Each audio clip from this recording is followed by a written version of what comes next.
तो जाना आपने किस तरीके से। अब आइए बढ़ते हैं अगली खबर की तरफ। जी हां, अगर बात की जाए पश्चिम बंगाल की, तो यहां पर एक बार फिर से एक नया विवाद जो है वो उपजता हुआ नजर आ रहा है और इसके पीछे वजह है यहां की बाबरी मस्जिद। जी हां, मुर्शिदाबाद की अगर बात की जाए तो यहां नई बाबरी मस्जिद की बात लगातार की जा रही है। राज्यपाल लगातार ये लोगों से अपील कर रहे हैं कि आप शांति व्यवस्था बनाए रखें, कानून का आपको यहां पर जाहिर तौर पर ख्याल रखना होगा। और फिलहाल की क्या स्थिति है वो भी आपको तस्वीरें हम दिखा देते हैं। इस तरीके से लगातार जो तस्वीरें हैं वो वहां से सामने आ रही हैं।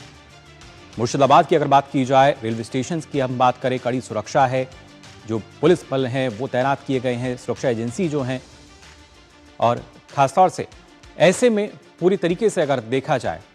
तो कोशिश यही है कि स्थिति जो है वो सामान्य रह सके, शांतिपूर्ण रह सके और उसके लिए जो कुछ प्रयास किए जाने चाहिए वो हो सके। राज्यपाल ने सीधे तौर पर इस बात का इशारा भी किया था कि शांति व्यवस्था बनाए रखनी होगी, लोग जो हैं वो बहकावे ना आए और अगर किसी तरह की उनको परेशानी होती है, दिक्कत होती है तो वो उसकी शिकायत कर सकते हैं। फिलहाल और क्या कुछ तस्वीरें हैं वो आपके साथ हम यहाँ साझा कर लेते हैं, क्योंकि खासतौर से ये वो तस्वीरें हैं जो कि नजर आई थी।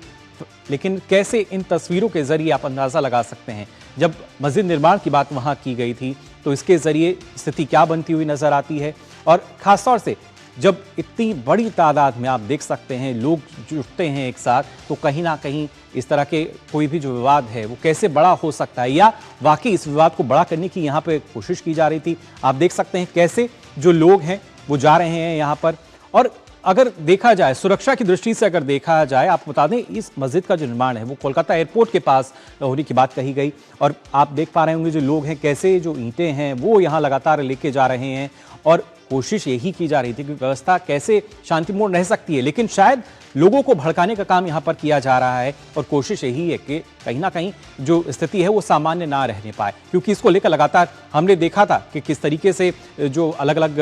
जो भाषण थे वो सामने आए थे, जो बातें कही गई थी वो सामने आई थी। फिलहाल और क्या कुछ यहाँ पर स्थिति अब सामने आई है वो आपके साथ हम साझा कर लेते हैं, क्या कुछ कहा गया है। क्योंकि मुर्शिदाबाद में जब नई बाबरी मस्जिद की बात कही जा रही है, यहाँ पर शिलान्यास से पहले राज्यपाल ने जनता से अपील भी की कि तमाम लोग जो हैं वो शांति बनाए रखें, अफवाहों पर ध्यान कतई ना दें और खासतौर से भड़काऊ भाषण पर गौर ना करने की बात उन्होंने कही। साथ ही कहा कि किसी भी अप्रिय घटना पर या कोई धमकी आपको देता है तो उसकी जानकारी आप तुरंत दें। ममता सरकार को राज्यपाल का जो ये ऑर्डर है, लेकिन कानून व्यवस्था बनाए रखने के निर्देश उन्होंने दिए हैं, लेकिन फिलहाल इस तरह की जो तस्वीरें आ रही हैं वहां पर ये मामला और चुनौतीपूर्ण हो जाता है। लेकिन ये आखिर पूरा मामला क्या है ये आपको और तसल्ली से हम यहाँ पर बताते हैं, क्योंकि खासतौर से जब बात की जाए बाबरी मस्जिद की, जब हम बात कर रहे हैं, क्योंकि इसके चलते किस तरीके से स्थिति जो है वो और बिगड़ सकती है। मुर्शिदाबाद के बेलडांग में शिलान्यास का आयोजन है, उसकी तस्वीरें आपने देखी, किस तरीके से लोग पहुंच रहे हैं, बड़ी संख्या में यहां पर जा रहे हैं। अयोध्या की तर्ज पर बाबरी मस्जिद का प्रस्ताव यहां पर दिया गया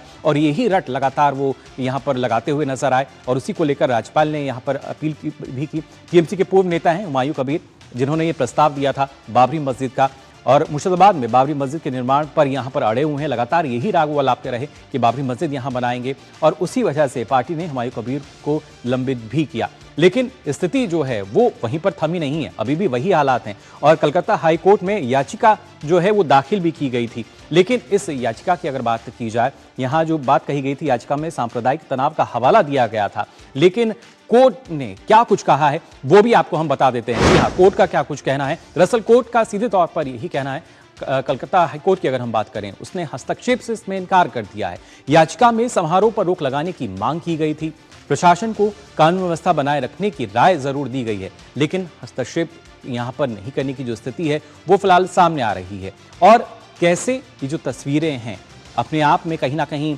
हम कह सकते हैं बड़ी गंभीर स्थिति नजर आती है। इसी को लेकर पहले राज्यपाल जो है उन्होंने लोगों को सचेत भी किया था। फिलहाल हमारे संवाददाता सौरभ दत्ता हमारे साथ जुड़ चुके हैं कोलकाता से, उनसे जान लेते हैं क्या स्थिति बनी हुई है। सौरभ, जानना चाहेंगे अगर इस वक्त की तस्वीरों की भी हम बात करें, दर्शकों को भी हमने दिखाई किस तरह के हालात बने हुए हैं और जो शांति व्यवस्था बनाए रखने की बात कही गई थी, राज्यपाल ने जो अपील की थी, वो क्या स्थिति नजर आती है? मुकुल, देखिए, राज्यपाल ने अपील की है और उसके चलते कोर्ट ने भी ये कहा है कि कानून व्यवस्था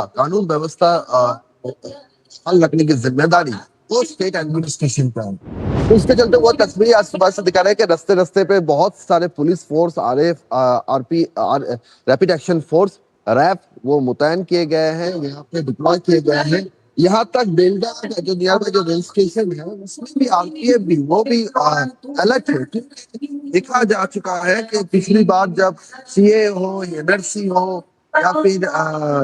वक्फ हो, वो जो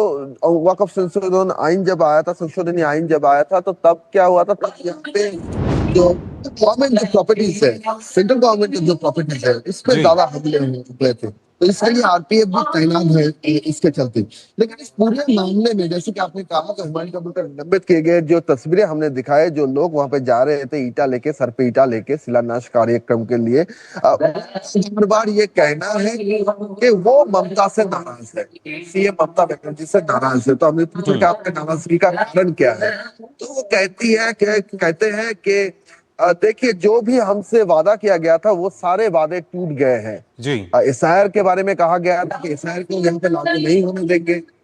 वक्फ के बारे में कहा गया था वक्फ को लागू होने नहीं देंगे, लेकिन कोई भी वादा ना रहा, तो जो वादा टूट गया है इसके कारण उनका कहना है कि 2026 में वो इसका जी जवाब देंगे। लेकिन क्या जवाब देंगे, कितना जवाब दे सकते हैं, वो तो 2026 के ईवीएम के बाद जब रिजल्ट को निकल के सामने आएगा तभी पता चलेगा। लेकिन फिलहाल अभी यहाँ पे एडमिनिस्ट्रेशन अलर्ट है, जी क्योंकि इस्लामाबाद सेंसिटिव है, भावुक जगह है, इसलिए एडमिनिस्ट्रेशन बिल्कुल सौरभ, जैसे लेकिन राज्यपाल ने कहा, क्योंकि चुनाव से पहले इस तरह का एक मुद्दा उसको उठाना, जहां पर जाहिर तौर पर सांप्रदायिक मुद्दे को जिस तरीके से तूल दिया जा रहा है, और उसके साथ साथ सुरक्षा की दृष्टि से भी अगर देखा जाए, क्योंकि कोलकाता एयरपोर्ट बिल्कुल वहीं पर है, कितना एक बड़ी चुनौती ये जाहिर तौर पर प्रशासन के लिए भी, और क्या कुछ आगे अब जो कार्रवाई है वो हो सकती है? देखिए, ये जो यहाँ पे हो रहा है ये कलकत्ता से लगभग 4 या 5 घंटे की दूरी में है, ये अलग एक डिस्ट्रिक्ट है। तो यहाँ पे चलते जिस नाम को लेके ये मस्जिद हो रहा है, मस्जिद जो स्टेट गवर्नमेंट है उनका भी कहना था कि ये नाम से उन्होंने हुमायूं कबीर को निलंबित किया है। अब ये नाम क्यों, यहाँ का जो जो ये कार्यक्रम कर रहे हैं हुमायूं कबीर के, उनका कहना है कि उनका ये इमोशन जुड़ा हुआ है, लेकिन उल्टे दिशा से कह रहे हैं कि इस नाम जब ये यूज कर रहे हैं, ये जो विरोधी है यहाँ पे ये भी कह रहे हैं असल में इसके पीछे वो वोट बैंक का पॉलिटिक्स,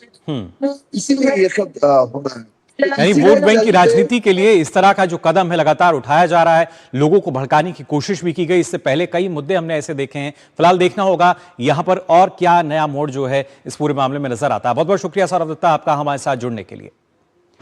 जाना आपने किस तरीके से पश्चिम बंगाल में भी